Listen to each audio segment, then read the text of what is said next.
Study plan for June 2023 exams. तो अभी कुछ टाइम पहले मैंने ये वाला वीडियो अपलोड किया था जिसमें मैंने आपको बताया था कि आप 5 मंथ्स में आपका सीएस एग्जाम का प्रिपरेशन कंप्लीट कर सकते हो कि नहीं, या फिर आप अगर अभी पढ़ाई स्टार्ट करोगे तो जून तक आप आपका प्रिपरेशन कंप्लीट करके सीएस एग्जाम्स पास कर सकते हो कि नहीं। तो वो वीडियो देखने के बाद आपको ये क्वेश्चन का आंसर तो मिल गया, बट आप सभी का डिमांड था कि मैं एक स्टडी प्लान बनाऊँ जो आप फॉलो कर सको फॉर जून 2023 एग्जाम्स।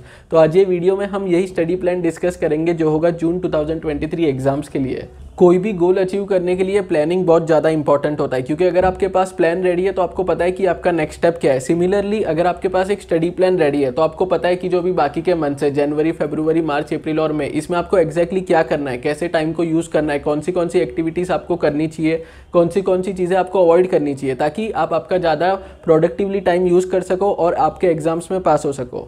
सबसे पहले अगर आप अभी तक कंफ्यूज्ड हो कि अगर आप अभी प्रिपरेशन स्टार्ट करोगे तो जून में आप अपीयर करके एग्जाम पास कर सकते हो कि नहीं, या फिर 5 मंथ्स में आप आपका प्रिपरेशन कंप्लीट कर सकते हो कि नहीं, तो मेरा ये वाला वीडियो देख लो। ये वीडियो में मैंने ये जो टॉपिक है, जो आपका क्वेश्चन है, वो काफ़ी डिटेल में डिस्कस किया है। वीडियो का लिंक आपको नीचे डिस्क्रिप्शन बॉक्स में मिल जाएगा।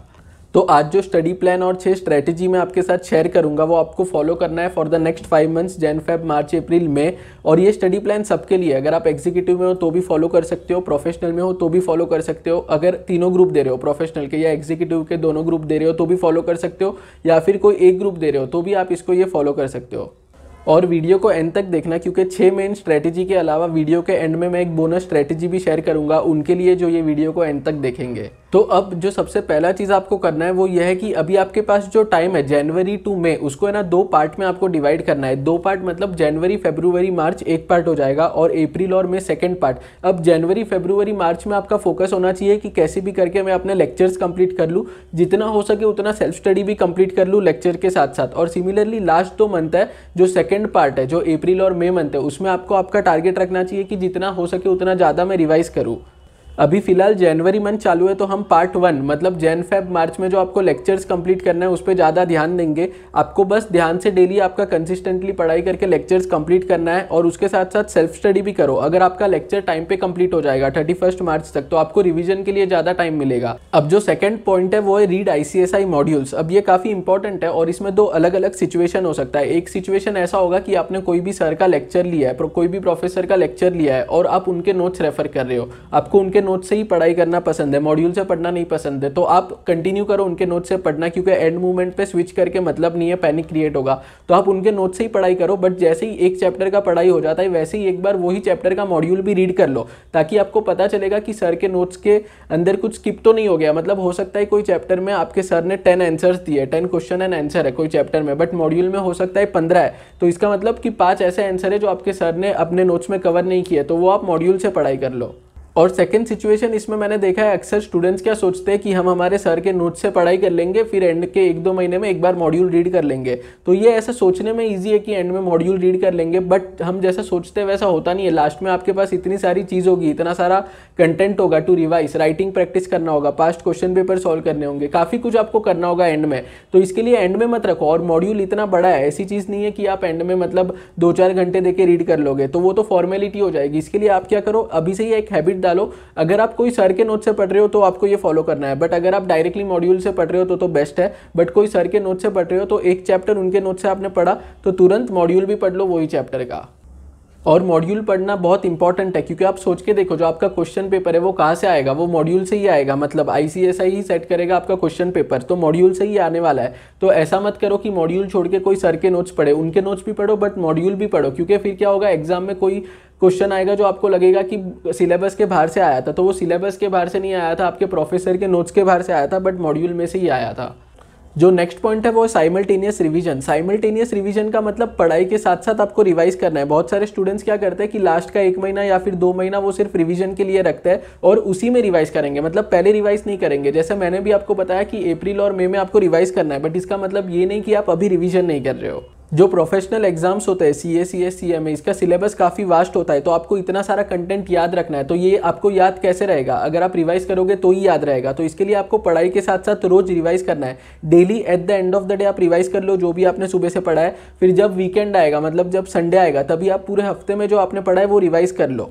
और बहुत सारे स्टूडेंट्स को कन्फ्यूजन होता है कि पढ़ाई के साथ साथ रिवीजन हम कैसे मैनेज करें, मतलब कैसे हम इसको एक ऑनगोइंग बेसिस पे फॉलो कर सकते हैं। तो अगर आप चाहते हो कि मैं आपके साथ मेरा रिवीजन शेड्यूल शेयर करूं, तो बेसिकली मैंने एक अलग रिवीजन शेड्यूल बनाया था जो मैं फॉलो करता था पूरे 6 मंथ्स के लिए। तो अगर आप चाहते हो कि वो रिवीजन शेड्यूल मैं आपके साथ शेयर करूँ तो मेरे को नीचे कमेंट सेक्शन में बताओ। अगर आप में से बहुत सारे लोगों को इंटरेस्ट होगा वो टॉपिक में, तो मैं एक अलग वीडियो बना दूंगा। जो फोर्थ चीज़ आपको करना है वो है go through question paper of December 2022 exams. अब जो आप पेपर सॉल्व करोगे वो अलग है, वो आपको एग्जाम के पहले करना है। मतलब जो भी 4, 5, 6, 7 टर्म का आप क्वेश्चन पेपर सॉल्व करोगे वो अलग है। इसमें आपको क्या करना है, जो इमीडिएटली पहला आपका जो एग्जाम टर्म है जो है दिसंबर 2022, उसका क्वेश्चन पेपर आपको देखना है। पढ़ाई मतलब सपोज आपका कोई सब्जेक्ट है, कंपनी लॉ सब्जेक्ट है, उसकी पढ़ाई अब आप स्टार्ट करने वाले हो, तो उसके पहले एक बार दिसंबर 2022 का क्वेश्चन पेपर देख लो कि क्वेश्चन कैसे पूछे जाते हैं, ताकि आपको पता चलेगा कि जब आप पढ़ाई कर रहे हो तो कौन सी चीज़ों पे आपको ध्यान देना है। और आप इसमें कंफ्यूज मत होना, क्वेश्चन पेपर सॉल्व करना अलग होता है। इसमें आपको बस क्वेश्चन पेपर को गो थ्रू करना है before starting the study of that subject. तो इसमें आपको बस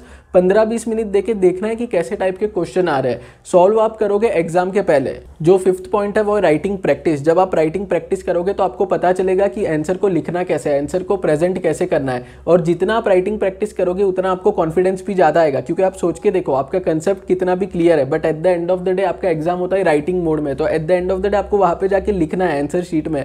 भले आपको कितने भी अच्छे से याद है, आपका कंसेप्ट कितना भी क्लियर है, बट अगर आप उसको सही से लिख नहीं पाओगे तो आपको मार्क्स ही नहीं मिलेगा। तो आप क्या कर सकते हो, डेली 1 से 2 घंटा राइटिंग प्रैक्टिस कर सकते हो। और जनरली मैं प्रीफर करता था जो लंच के बाद वाला सेशन होता है, मतलब दोपहर को 2 से 4 बजे का टाइम होता है, उसमें हम लंच करके पढ़ाई करने बैठते हैं। तो हो सकता है तभी नींद आई या फिर लेजीनेस हो, तो तभी आप क्या कर सकते हो, 1-2 घंटा राइटिंग प्रैक्टिस कर लो, तो ज़्यादा एक्टिव भी आप रहोगे।